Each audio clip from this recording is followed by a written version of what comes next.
Alright, welcome to another edition of Warplex Studios' Biggest Baddest Baddie. I was going to sit down tonight and flip over some of the baddies that are in the deck. And we're talking about tonight this episode entitled The Good, the Bad, and the Ugly. This is where we're going to take the baddies and we're going to rank them. We have them ranked from what we deem the weakest to the strongest. So let's see if your opinions are the same as ours. We flipped the first one, Giant Vulture. Giant Vulture has 8 health. Special ability, it's the Big Ugly Bird. Discard a card, draw a card, can only be used twice per turn. So this is more of a filter card to come through and get what you're wanting. Then get rid of this Vulture and put something else in its spot to actually fight with. So I think he's going to be a good baddie to send out there, sift through the deck, then replace him. So I would put him on the bottom of the scale. Frost Giant gets +1 damage for each card in its hands. Hands, the way the baddie works is you can only have an equipment in each place. So it's like hand, left hand, right hand, head, torso, left foot, left leg, right leg, left arm, right arm. So it's in its hands. Most is going to give it +2 damage. So I feel like that this is going to be one of those abilities that at most you're going to turn him into a 4-3 with nothing else. But the 12 health deems him a little bit ahead of the Giant Vulture. Then we flip Stone Golem. He has +1 defense when he is attacked, but he has a lot of health. 12 health +4 defense. I mean, the way baddie is. It is attack minus defense. So there's times they're going to have trouble, your opponents are, of even damaging Stone Golem, let alone getting much through. So this guy is really hard to take down. That's where we're going to deem Stone Golem the third. Now let's keep going. Mummy. One of the most political cards in the game. Discard a card, target baddie loses +1 damage to the end of the turn. So that means that your opponent's getting attacked, you say, hey, next time you're not going to attack me, are you? We're going to work together and fight off this guy's special ability. I'm a rapper.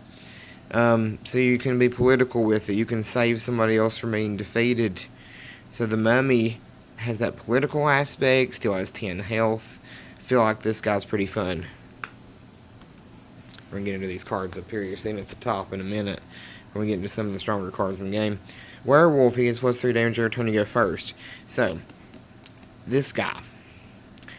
If you are going first in your play group, you're the number 1 person going first, then every turn he's going to get +3.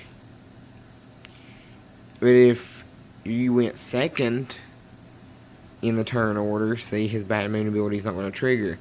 He's situationally amazing, or he's mediocre otherwise. So this guy, he's going to deem a little ahead of the Mummy because he can be a 6 damage right off the bat.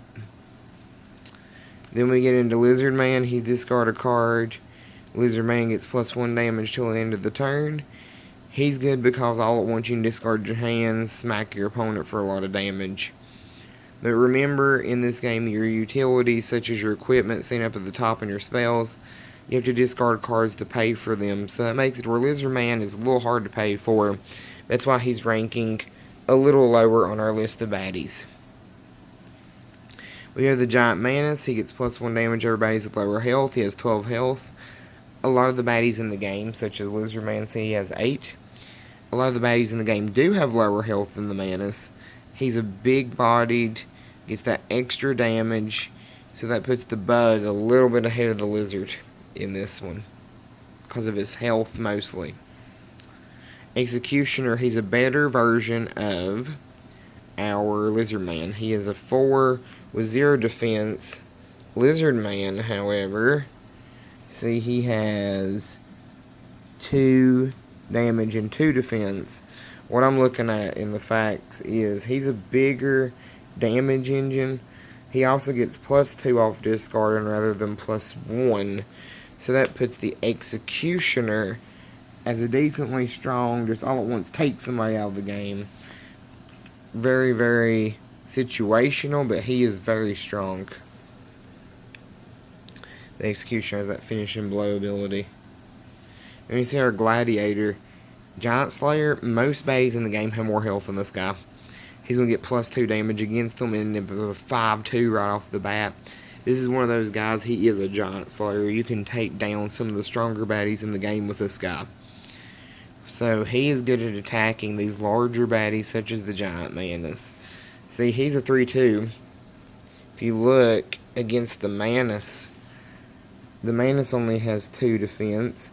He's a 5. He's automatically going to get 3 damage through unless it's wearing some kind of armor to help it out. So he's good at taking down these larger baddies in just a few shots. So that puts you as the Gladiator being a very, very strong piece to the puzzle. We'll move forward here. Let's see, let me draw the next one. Oh, this is one of my favorites. Okay.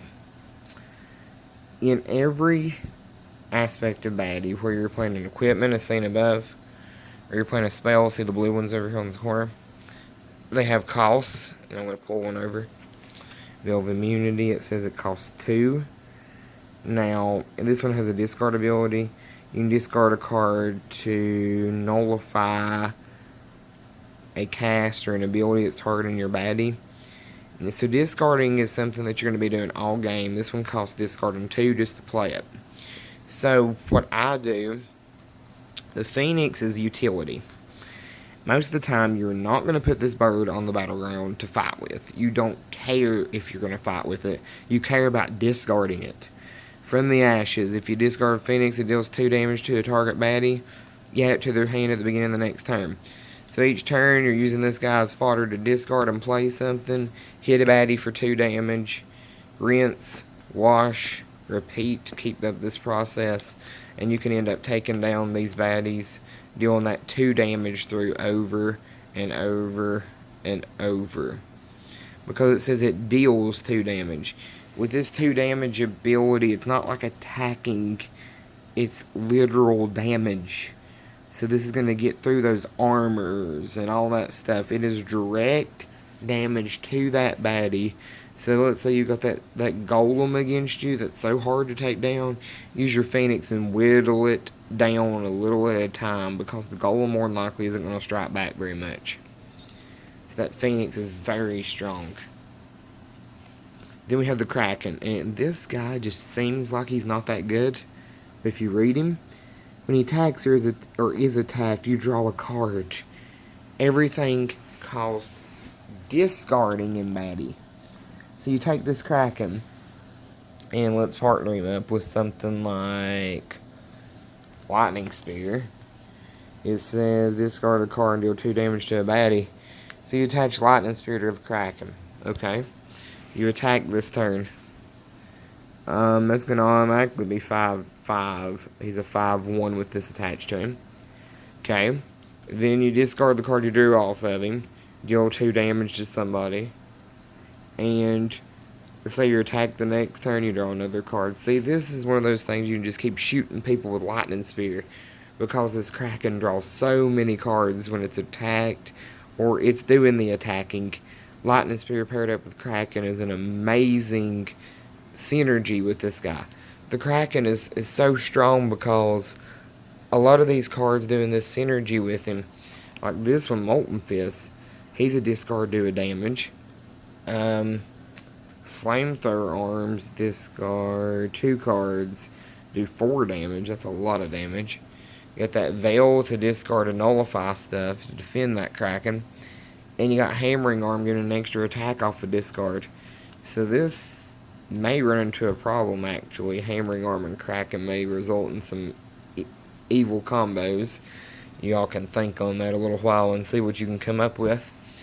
And there's a lot of other card draw in the game to go with the Kraken. You can attach Goblet of Greed. You can use things like Inspiration, drawing 2 cards. Peace Treaty, you and another player each draw 2 cards. So that's giving the Kraken even more fuel to the fire of getting these card draws. So this guy's ranked as number 6 in your top baddies. It may go up higher based on some gameplay we're seeing. Flip. King Pong. He's the bigger, nastier version of the Manus. The Manus has the same health. He's got the 3 damage here in his attack. Let's flip at our Manus and see what he's got. Manus only has 2, but he does have 2 defense, so there could be an argument there about who is actually better. My opinion, King Pong is like a glass cannon. He has 0 defense, but he's going to automatically be a 5-0 against somebody with smaller health. 12 health on himself. You put a lot of equipment on this guy, he can get vicious real fast. So King Pong is one of those guys that ranks pretty high on the list because of that extra bonus. Enemy Flipper Ogres, he gets +1 damage every turn. You might say, well, he's not that great. Yeah, he's pretty nasty because turn order here, +1 damage on every turn. Every time we go around the table, this guy's getting a +1. So he becomes a 4. He becomes a 5. He becomes a 6. Before you know it, this ogre, who has 12 health already, so he's going to last a little while, ends up being the guy who's swinging at the tail. It's like, okay, I'm going to swing 15 at your baddie because you left me alone too long. You see, I love the art on this guy. Sitting there. It's like, well, having a discussion, drinking. It's the ogre tea party here. Loving the art on this guy. Next, we flip into the dragon, and this guy's one of my favorites. He's discard and deal damage. And this card ability can be used at any time. He's a 10 health 3/1. So my ideas with the dragon, if I'm playing this guy, I like to do this kind of stuff with him. I like to put Goblet of Greed on him first, for number 1. Because at the beginning of each turn, each player draws a card. This guy it's fuel to the fire for him to be able to draw cards. Then I throw in things like the Peace Treaty and the Inspiration to fuel in more cards to him. And one of the main combo cards with him is Hocus Crocus. Hocus Crocus, you turn a baddie into a frog, and look at its health. 6 health, 1 attack, 1 defense until the end of the turn. So what I do is I wait for a baddie to get superiorly strong. I sit there and Hocus Crocus it, turn it into only having 6 health, discard 6 cards, kill him with the dragon. So it just puts that baddie out of commission easily because you can take the ability of your dragon and strike them down. So that is immediately going to be a super powered card in this. Or you can equip your dragon with Lightning Spear, and you see it does the 2 damage. So it's actually a little better than your dragon. If you can come up with this Lightning Spear attached to him, you can just discard everything to it instead. So this Lightning Spear makes basically everybody a versatile version of this dragon. But his 10 health, his 3 damage is something that's really good to start out with in baddie as well. So you can swing at them, then unload cards to finish them off. We're down to the final 2 baddies. Weaponsmith, this is the glass cannon of the game. Check him out. He's a 1/1. Sounds terrible. Master of Arms, he gets +2 damage for each card attached to him. So let me show you the vicinities of how this can go. Weaponsmith. Okay, put him out. Attach him with something like a Lightning Spear. Okay, he gets +2 damage from the Lightning Spear. He gets +2 damage from himself. So now he's immediately a 5/1, attaching one thing to him. Okay, that's in one hand, because it says right here, if we read him, it is a single-handed weapon. Now I need me another single-handed weapon. Oh, sure, I'm going to go single arm and put my hammering arm on him. Give him an additional +2. Plus he gets an additional +2 from himself. He's already a 9/1, attaching 2 things to him. Weaponsmith is the guy that just absolutely goes at you. Alright, since this is an arm and not a hand, I'm going to attach a Goblet of Greed to his hand, which would give him the ability to keep drawing. So I've only used up 3 cards off discard. This guy is an 11/1, and this is easy to do in your setup turn. because this is only discarding 1, 2, 3 cards. You draw 5 to start the game. 4, 5, 6, 7. This is something that the goblet will help you draw. So you're going to start out with a hand. These 4 would probably be in your hand, actually. So on turn 1, you would more than likely, you would throw down this, discarding another card, then set this up on the following turns. You would play your Goblet of Greed on turn 1, get the extra draw. Hammering Arm comes down turn 2. So this guy on the turn you're actually able to attack will be an 11-1. Makes Weaponsmith just this glass cannon that grows so fast. You can even go defensive with this guy. Let's say we go the alternative route and go Chain Armor, put 3 defense on him, and he gets 2 attack from it. So now he's a 3-3. Actually, hold on a minute. No, he's a 3-4. And then you start attaching stuff like Pretty Pony. When you play Pretty Pony, each player draws a card, and the baddie equipped with Pretty Pony can attack the turn it enters.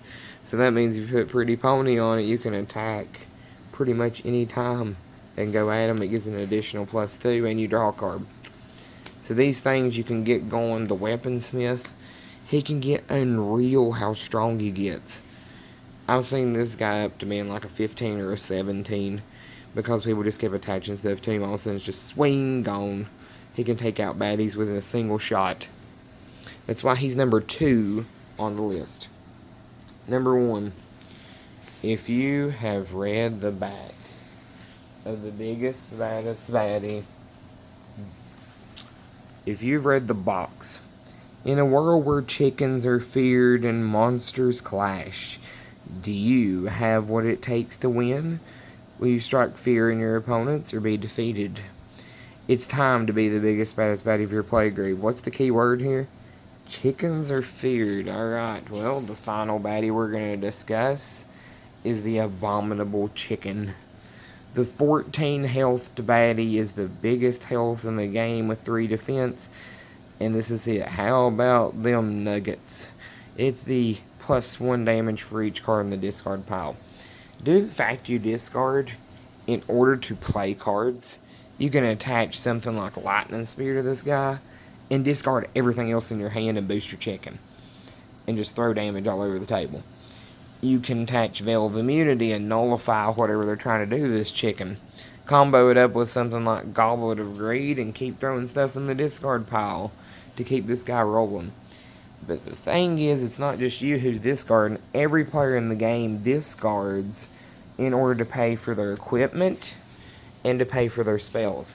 So, this chicken ends up growing into a monster. I've seen it with like 20 damage rather quickly because somebody all of a sudden throws this guy in there and just there's so much stuff in the discard at that point that it gets out of hand. So, the thing is with the chicken is there are ways around it. We had to add it to the game in order to keep this thing under wraps because we couldn't just let it be a card that's like, hey, I play it, I win. No. Recycling Spree, shuffle up to 10 random cards from the discard pile into the deck, can be played at any time. This throws 10 cards back, taking 10 damage off that chicken. So Recycling Spree is a card to look for against it. And Celebration. Shuffle all cards in the discard pile into the deck. Each player draws 2 cards, can be played any time. So these are the 2 cards that go against the chicken to keep it in control. So, according to popular vote of people who have played this game, these are your top 3 baddies. Is the chicken, the weaponsmith, and the dragon, each doing different things. He's a throwing damage around the table. He's a glass cannon that wants to take you down in a shot. And this chicken's a monstrous gargantuan that ends up being the card that everybody at the table is trying to kill. So, without further ado, I'm going to go ahead, pick me up some cards here.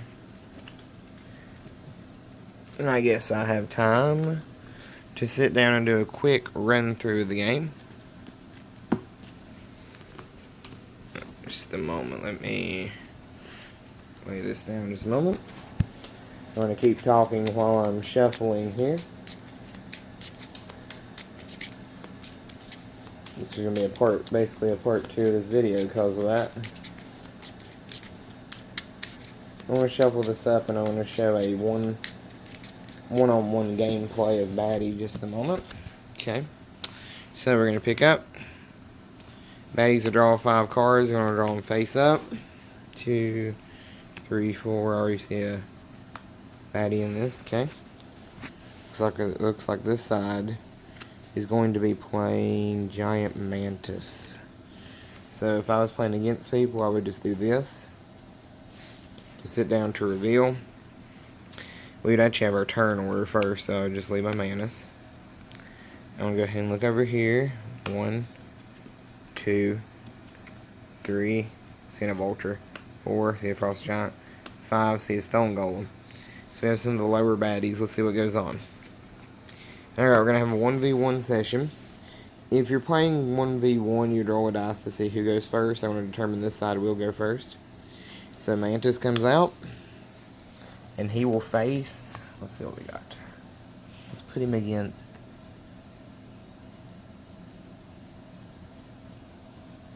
Let's play the Vulture. Let's see if the stupid bird can do something. Alright, bird versus Mantis. Or we can kick in... Yeah, let's not let that ability happen. Let's see what we can do here. Let's actually put them face down, so you wouldn't be able to see what's going on until they flip them. So let's go Mantis versus Stone Golem, actually. And we're going to see who's going to win this fight. Alright, Mantis. +1 damage for everybody with lower health. He does not have lower health unless I can change that. So, first one set up phase. And in my hand I have Hocus Crocus, Inspiration, Peace Treaty. So I'm going to try to do some drawing. Inspiration, draw 2 cards. It is a 0 cost. Alright, Shatter Armor. I can take away defense item. I got a Lizard Man. Let's do Peace Treaty. Let's both draw 2. Try to get me some cards in hand. Draw 2. Draw 2 for the other side. Okay, let's see what I can do with my Mantis now. I am going to attach a Giant Cleaver to it, giving it +5 damage. To discard 3 cards for that. And I'll get rid of my Lizard Man. I'll get rid of Chain Armor. Don't want to go too defensive against this guy. And I'm also going to get rid of... Really don't want to get rid of Hocus Crocus. So I'll make him have lower health. Let's actually...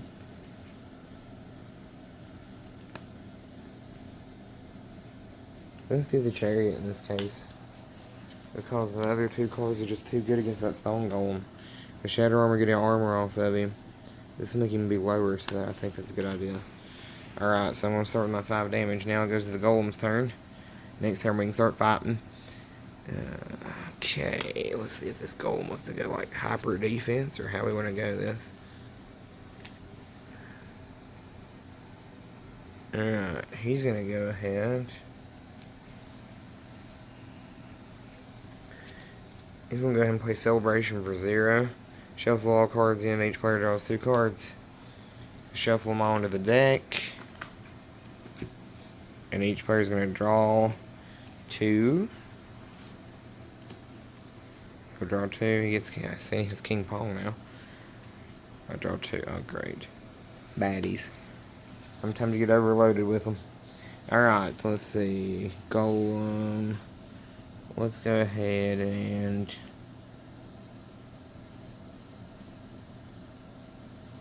That's not going to help. Let's try to go some defense. Let's put Veil on him. Well, Mantis don't have an ability, though. Now we'll put Veil on him. Give him some more armor. And discard Recycling Spree, which is not that great. And we'll get rid of our Frost Giant. That doesn't seem like it's going to help very much in this. Then I'm going to actually give him a little bit of firepower. We'll put Molten Fist on him. Molten Fist says, Add 2 damage, discard a card, does 1 damage to a baddie. So I am going to discard my 2 cards from Molten Fist, the Vulture and a Katana. And then I'm going to discard King Pong to do a damage to the Manus, making him have 11. And we have Pretty Pony. When you play Pretty Pony, Trader draws a card. Attack the turn it enters. So I'm going to actually play this. I draw a card. It's the chicken. He draws a card. Steel armor. Now, that means the golem can attack. The golem has 3, 4, 5. Now, when you calculate this, he has 3 already. Adds 2 from this. The Manus only has 2 defense. So that means 5 attacks 2. Manus takes 3 damage. The Manus now is at 8. So we have 12 against 8. And you see, Stone Golem got to get this attack in this turn because of the Pretty Pony card. And yes, it does look like some kind of weird card. But now the Manus is down to 8. And he's got chicken in here. So, alright, now we go into the next turn. This is the turn where we've been able to have started combat. But the pony allowed him to get in there fast. Draw a card, it's the Mummy. Now, in this scenario, this Manus is already down to 7. So the decision then becomes, do we go ahead and replace our baddie? And I want to show you how this works. I want to replace it with the dragon. Manus and the giant cleaver goes away. The dragon is now out. So you have to discard everything attached to it and the creature in order to do that. Okay, dragon's in. Now I'm going to start beefing up my dragon. Maybe a little. I'm thinking how I want to go with the moves here.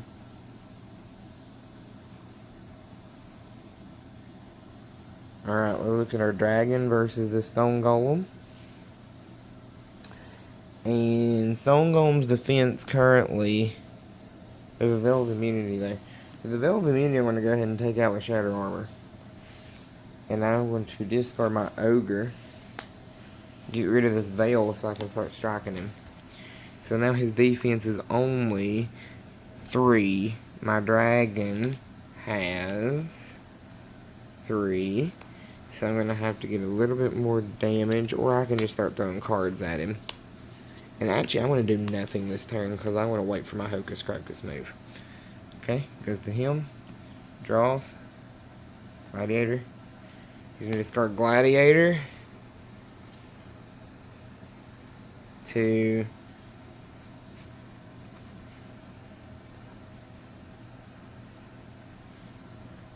throw a damage at the dragon. The dragon now has 9. And then he's going to pull a stunt out of nowhere here. Yeah. Clean up. Take everything out. And the chicken has flipped. It is the Abominable Chicken. We look at the cards in the discard because we were all throwing stuff to it. 1, 2, 3, 4, 5, 6, 7, 8, 9, 10, 11, 12. There are 13 cards. It is a 13-3 chicken with 14 health. So let's see if there's something we can do here. Try to keep from getting bombed by the chicken. Oh, this might help. Okay. Alright. Think we needed one more card to do much here. That chicken, I think, is just going to bomb me out of the game. Yeah, I'm going to say I lose to the chicken. Well, anyway, you see the Abominable Chicken ended up coming out on top in that one. Thank you for watching this episode of Warplex Studios. The good, the bad, the ugly. Remember, Biggest Baddest Baddie's Kickstarter comes out August the 1st. So be looking for that on our event page. Sign up to our newsletter on our website, www.warplexstudios.com. Thank you for tuning in tonight, and God bless. Thank you.